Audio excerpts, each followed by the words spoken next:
नमस्कार दोस्तों, मैं हूं आपके साथ नजर आलम और आप देख रहे हैं द नेटिजन न्यूज़। दोस्तों, बांदा के महिला डिग्री कॉलेज के सभागार में आज़ादी के संघर्ष का सामाजिक और साहित्यिक परिप्रेक्ष्य विषय पर 2 दिवसीय राष्ट्रीय संगोष्ठी का आयोजन किया गया।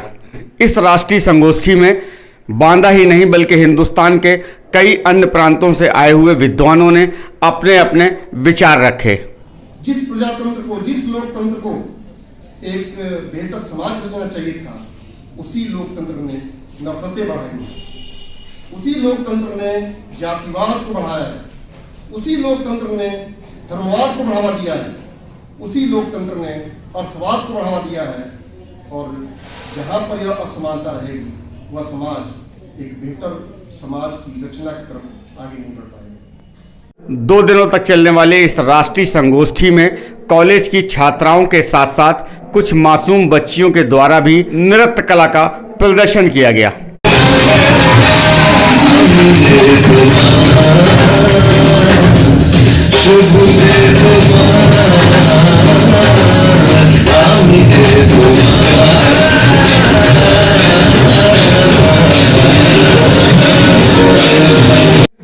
संगोष्ठी में कवि सम्मेलन का भी आयोजन किया गया, जिसमें देश भर से आए हुए कवियों ने कविता पाठ किए। कि सागर से मिलने की खातिर नदियां होना पड़ता है, सागर से मिलने की खातिर नदियां होना पड़ता है, जग महकाना तो फूलों की बगिया होना पड़ता है।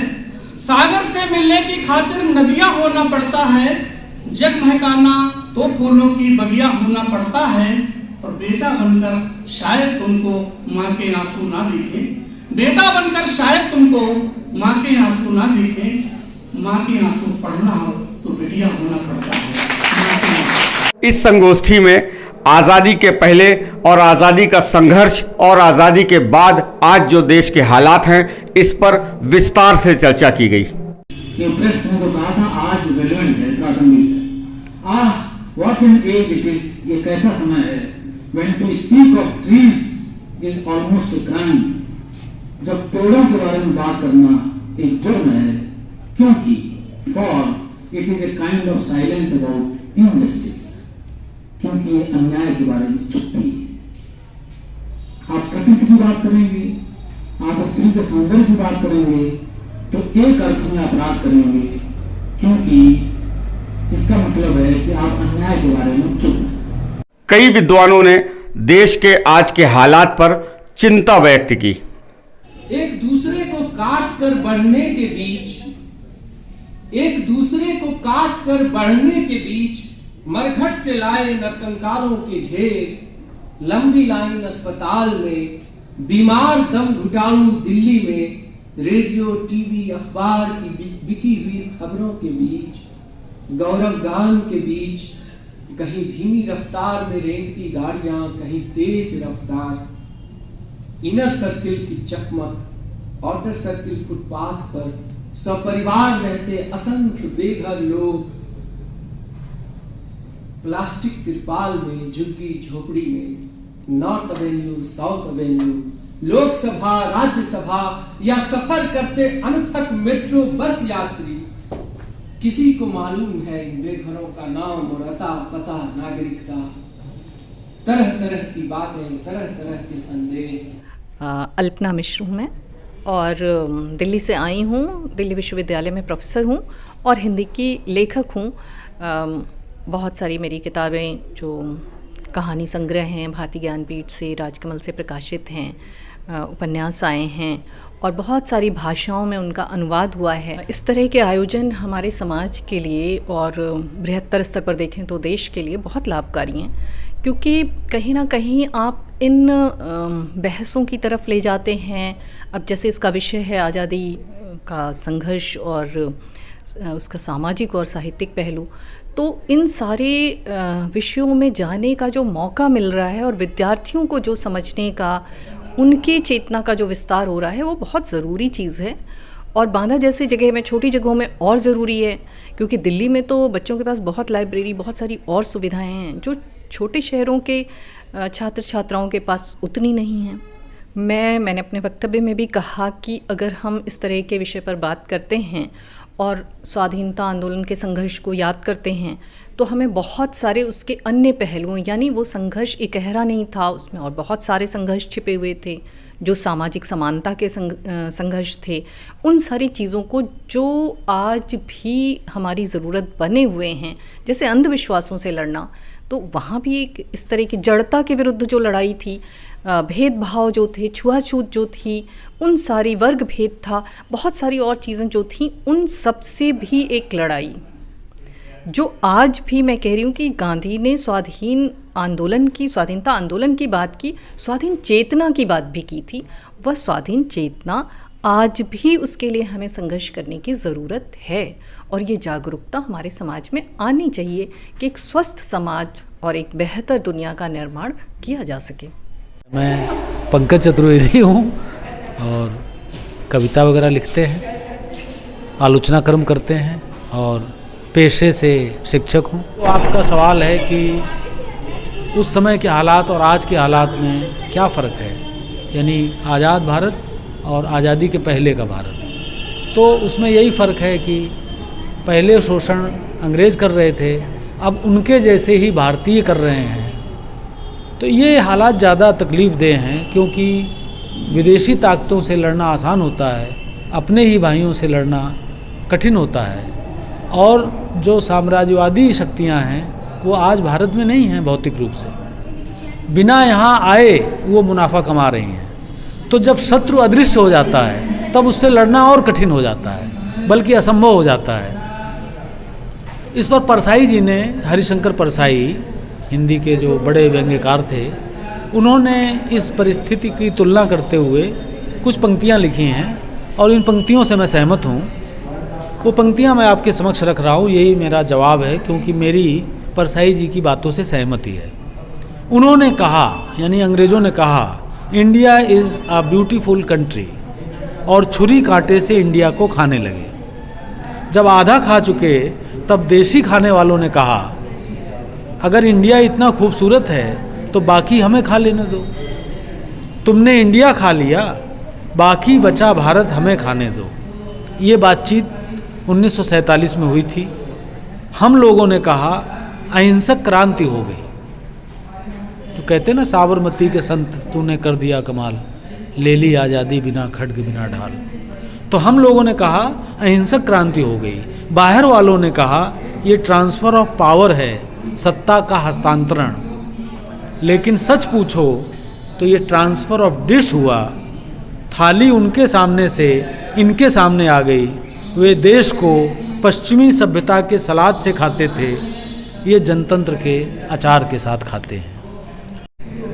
तो ये एक जो सूरत हाल है, इससे आगाह रहने की और इससे संघर्ष करने की ज़रूरत है, ताकि हम लोकतंत्र को सच्चे और संपूर्ण अर्थों में दोबारा हासिल कर सकें। मैम क्या नाम है आपका? मैं डॉक्टर नेहल शाह, मैं Bhopal memorial hospital and research centre Bhopal से यहाँ पर अतिथि के रूप में अपना वक्तव्य और काव्य पाठ करने के लिए यहाँ पर आई हुई हूँ। और राजकीय महिला स्नातकोत्तर महाविद्यालय की ये बहुत अच्छी पहल है। इससे बच्चों को सेंसिटाइज होने का मौका मिलेगा। मैं शुभकामनाएं देना चाहती हूँ डॉक्टर दीपाली गुप्ता को, डॉक्टर शशि भूषण मिश्रा को और डॉक्टर अंकिता तिवारी जी को, जिन्होंने इतने अच्छे आयोजन का यहाँ पर एक इनिशिएशन लिया और बहुत सुंदर ढंग से ये सब कुछ चल रहा है। बहुत अच्छी व्यवस्था है और मैं चाहती हूँ कि स्टूडेंट्स के लिए ऐसे नए आयाम ये लोग खोलते रहें। बहुत बहुत शुभकामनाएं। क्या नाम है आपका? जी, मेरा नाम अंकिता गुप्ता है। मैं राजकीय स्नातकोत्तर महाविद्यालय की एमए उत्तरार्ध की छात्रा हूँ। आपके यहाँ पर जो ये 2 दिवसीय गोष्ठी हो रही है, इससे आप लोगों को कितना लाभ होगा और किस तरह का इसमें प्रतिक्रिया देना चाहेंगे? जैसा कि हम ये जानते हैं कि ये जो 2 दिवसीय राष्ट्रीय संगोष्ठी आयोजित की है वो हिंदी साहित्य के परिप्रेक्ष्य में आयोजित की गई है। और इस हिंदी साहित्य की एक छात्रा होने के नाते जिस तरह से हमने वक्तव्य को सुना है, व्याख्यानों को सुना है, वो हमारे आगे हमारी जो साहित्यिक चेतना है उसको बढ़ाने में मदद करते हैं। आगे हम भविष्य में जब कुछ लिखने का, आगे बढ़ने का प्रयास करते हैं तो वो हमारा एक नया दृष्टिकोण विकसित करते हैं। और हम अपने महाविद्यालय से अपील करना चाहेंगे कि ऐसे कार्यक्रम हमेशा आयोजित करते रहें, हमारा ज्ञानवर्धन करते रहें। क्या नाम है आपका? मेरा नाम डॉक्टर शशि भूषण मिश्र है। और मैं इस राष्ट्रीय संगोष्ठी का संयोजक हूँ। सर, किस तरह की संगोष्ठी थी ये संगोष्ठी लंबे समय से एक योजना का परिणाम है। हम लोग सोच रहे थे कि आज़ादी के 75 वर्ष के पड़ाव में हम पहुंच चुके हैं, तो कोई ऐसा यादगार कार्यक्रम किया जाना चाहिए, कुछ ऐसे विचार विमर्श की प्रक्रिया शुरू की जानी चाहिए जिसके माध्यम से हम अपने शहीदों को, अपनी आज़ादी की विरासत को, आज़ादी के मूल्यों को अपने भीतर महसूस कर सकें और भारत के पुनर्निर्माण के संबंध में कोई गहरी चिंता, आकुलता व्यक्त हो तो सेमिनार के माध्यम से हमारे विद्यार्थियों को और हमारे समाज को लाभ मिलेगा। ये मेरा उद्देश्य था। सर, इसमें कौन कौन लोग और शामिल हुए हैं और कहाँ से आए हैं? इसमें मैंने कोशिश की कि देश के विभिन्न हिस्सों से शोधार्थी और प्रोफेसर्स आएँ, और ये हमारे लिए बहुत अच्छी बात रही कि दिल्ली विश्वविद्यालय की प्रोफेसर अल्पना मिश्र, जो हिंदी की प्रख्यात कथाकार लेखिका हैं, वो हमारे कार्यक्रम में शामिल हुई। उन्होंने अपना बीज वक्तव्य दिया। इसके साथ ही प्रोफेसर पंकज चतुर्वेदी, जो कानपुर के VSSD कॉलेज में प्रोफेसर हैं, हिंदी के प्रख्यात आलोचक और कवि हैं, उन्होंने बहुत गंभीर ढंग से अपना वक्तव्य दिया। और तीसरे हमारे उद्घाटन सत्र के महत्वपूर्ण वक्ता थे प्रोफेसर हरिराम मिश्र जी, जो JNU में प्राच्य एवं संस्कृत विभाग के प्रोफेसर हैं। उन्होंने भी बहुत अच्छा अपना व्याख्यान दिया। इसके साथ ही अगले तकनीकी सत्रों में छत्तीसगढ़ रायपुर से डॉक्टर पीयूष कुमार ने, राघवेंद्र मिश्र जो लखनऊ से आए हुए हैं, वो राजकीय महोना कॉलेज में हिंदी के प्राध्यापक हैं, उनके साथ ही प्रोफेसर ललित सिंह जो ग्रामोदय विश्वविद्यालय में प्रोफेसर हैं, प्रोफेसर कुसुम सिंह जो ग्रामोदय विश्वविद्यालय में प्रोफेसर हैं, डॉक्टर पुनीत बिसारिया जी जो इस समय बुंदेलखंड विश्वविद्यालय हिंदी विभाग के अध्यक्ष हैं। इसके साथ ही NCERT भोपाल से हिंदी के महत्वपूर्ण कवि, आलोचक और युवा ताकत अरुणाभ सौरभ हमारे बीच हैं। Bhopal memorial hospital and research institute की डॉक्टर नेहल शाह हमारे यहाँ वक्तव्य देने आई हैं। उनके साथ ही साथ देश के तमाम केरल, तमिलनाडु, आंध्र प्रदेश, विशेष तौर पर पश्चिम बंगाल और असम से हमारे यहाँ बहुत शोध पत्र आए हैं। इसके अलावा हमीरपुर, महोबा, ललितपुर, झांसी, दिल्ली, जबलपुर, सागर, कानपुर, लखनऊ के अलावा कई हिस्सों से शोधार्थी भी हमारे यहाँ प्रतिभाग कर रहे हैं और अलग अलग विषयों पे अपने शोध पत्रों को पढ़ रहे हैं। तो हमारे लिए बहुत उत्साह का विषय है कि हम इस विषय पर एक संतुलित और विवेकपूर्ण बातचीत कर पा रहे हैं।